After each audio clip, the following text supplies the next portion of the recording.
siamo in attesa, c'è una videoconferenza permanente con la Protezione Civile Nazionale, con le altre regioni, per cercare di trovare un'intesa tra tutte le regioni maggiormente coinvolte, quindi noi, Lombardia, Emilia, Piemonte, su un'ordinanza comune.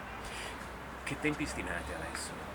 Credo che dovremmo esserci, insomma, si è discusso, sono fatte anche delle verifiche, io credo che insomma a breve ci dovrebbe essere l'ordinanza.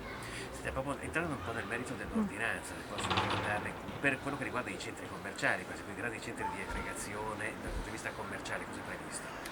Allora, oggi non è previsto nell'ordinanza appunto che anche il Presidente Zaia aveva prima illustrato, non è previsto nulla rispetto ai centri commerciali, ai grandi centri commerciali, ma neanche rispetto ai centri commerciali e quindi agli esercizi commerciali o attività produttive. Come ci è arrivata notizia che in alcuni posti, soprattutto a Venezia, c'era un assalto al supermercato, possiamo rassicurare da questo punto di vista? Ma possiamo proprio assicurare da questo punto di vista, insomma. Scusi, per quanto riguarda il numero dei contagi ci sono degli aggiornamenti?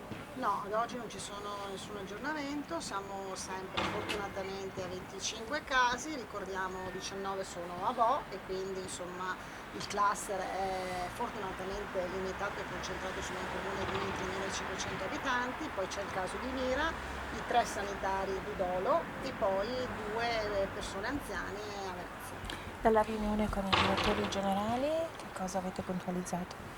Ma è stata una riunione organizzativa per fare il punto della situazione, per capire come le singole aziende si stanno organizzando, com'è anche l'approvvigionamento di materiale, perché chiaramente stiamo facendo gli ordini per approvvigionare il materiale necessario e i dispositivi che daremo anche ai medici di medicina generale.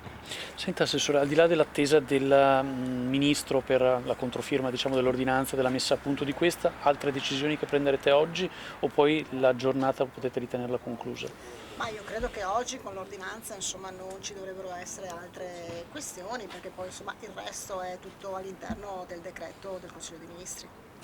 Grazie.